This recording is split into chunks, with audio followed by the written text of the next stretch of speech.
was 11, but she didn't go, right? So what happened? Well, okay, Marina was 13, and she said she wanted to go see Santana. Well, I didn't know who Santana was, and I said, no, you can't go to a concert by yourself. On a school night?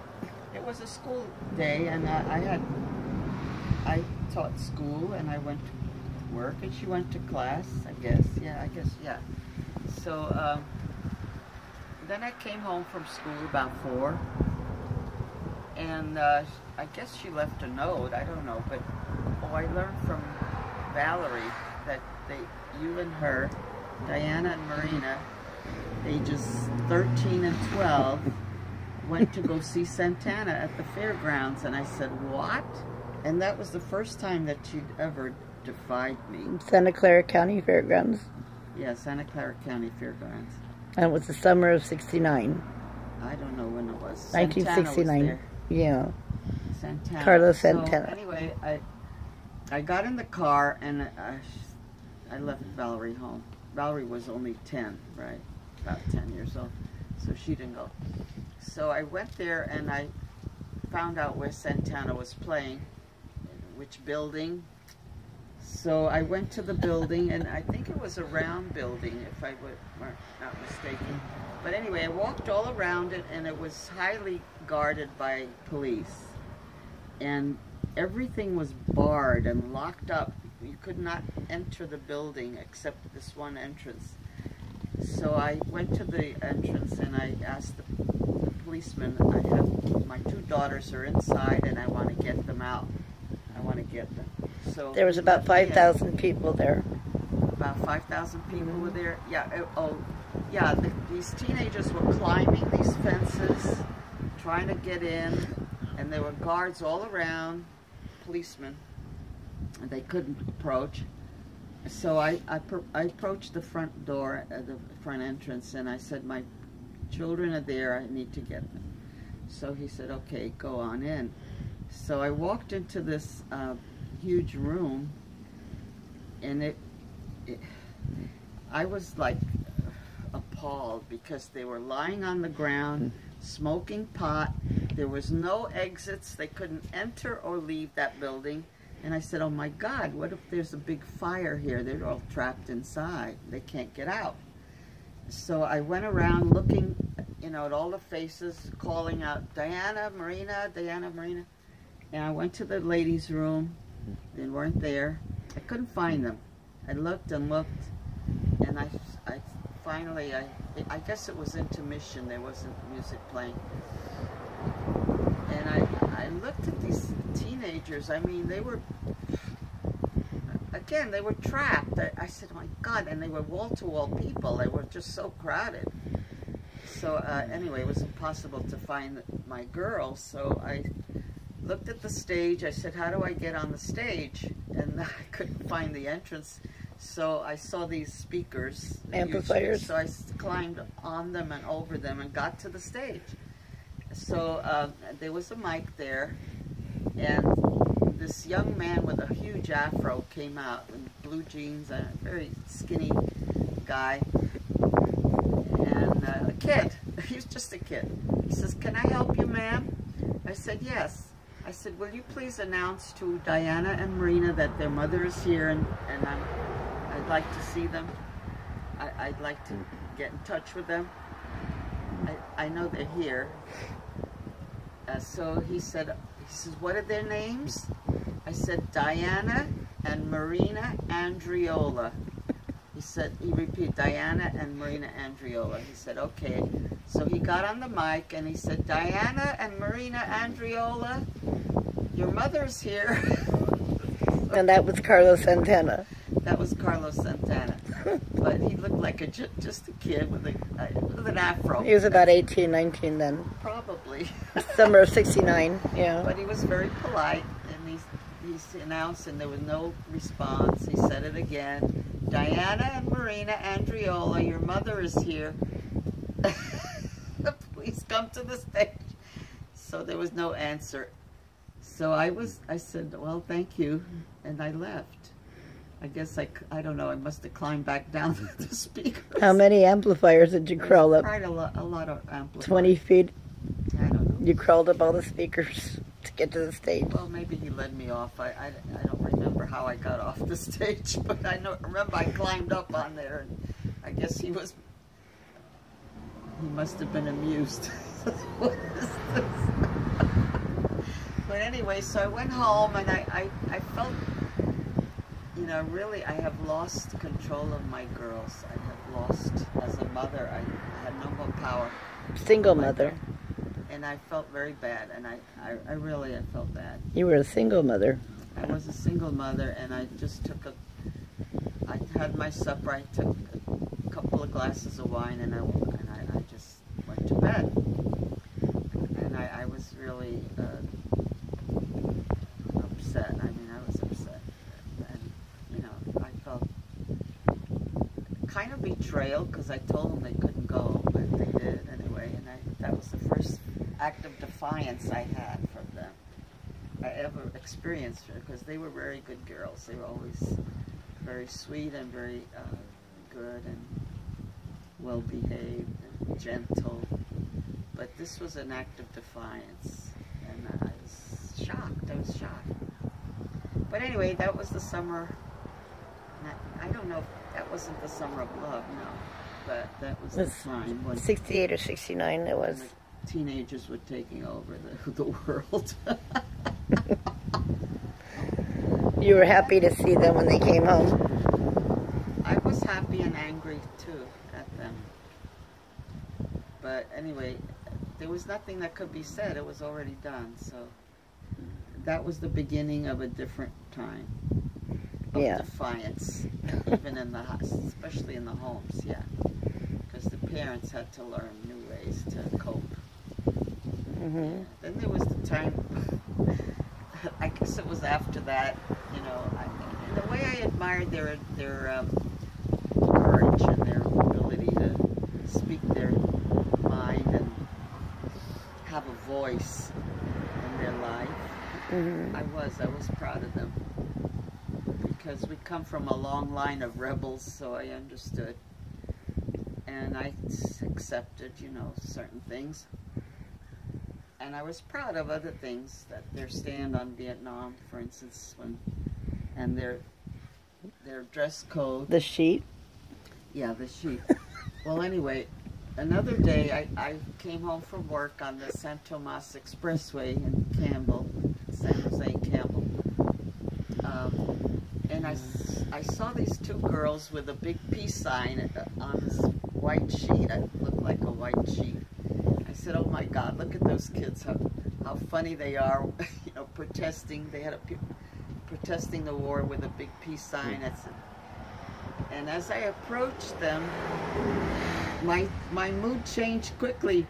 Those are my girls, and that's my sheet, my queen size sheet, a new sheet, and they painted with India ink this huge peace sign on it.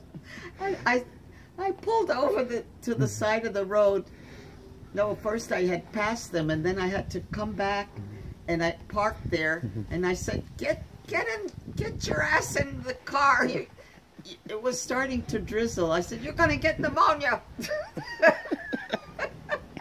So they came in sheepishly, and I drove them home, and we didn't talk for a while because I was fuming.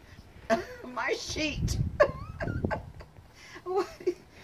Oh, you were on the overhang. That's on the where freeway, yeah, on the overpass. And they had dangled this banner down on the, and I was what do you call it?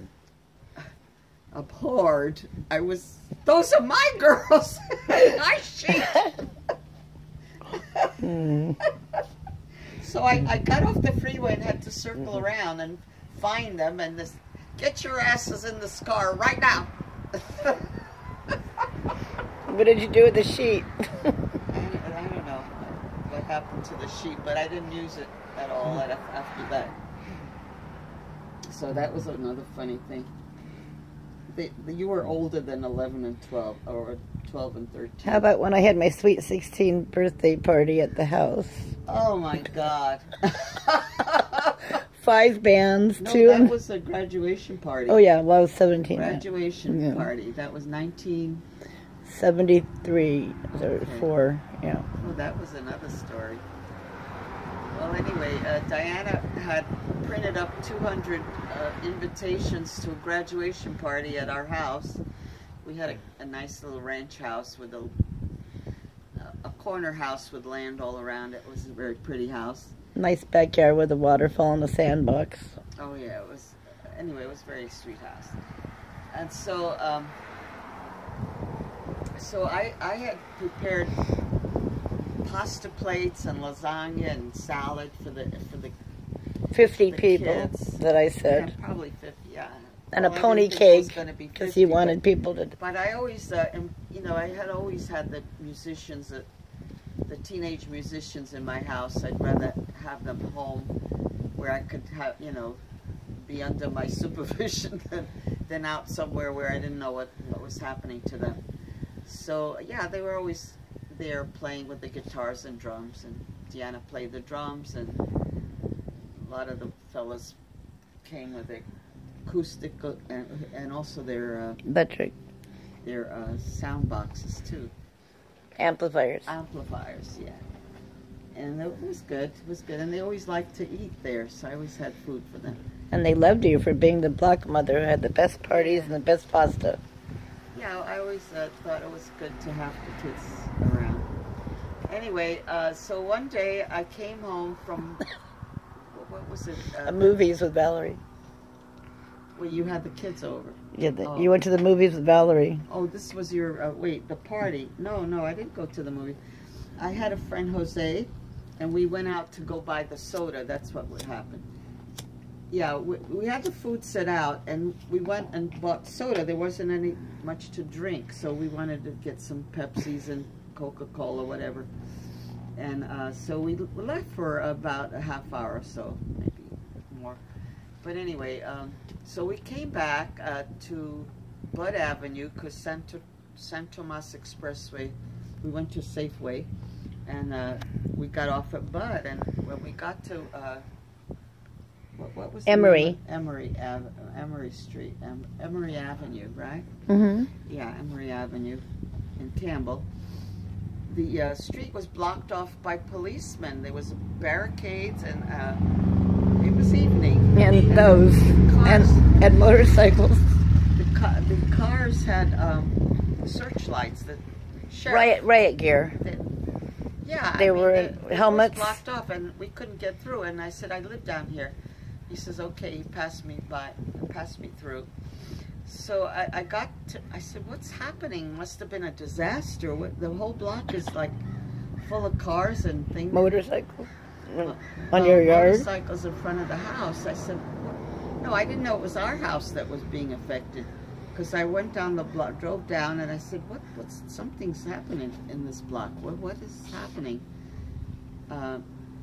Because there were also beams of light going around, and anyway, I got to my house. It's my house, and the motorcycles all over the lawn and everything. I said, what the? Anyway, again, I couldn't get into the house. I said, this is my house, officer. I have to get in. He said, all right, get in. So when I got to the front door, I could hardly budge it open. There were kids leaning against it and everything.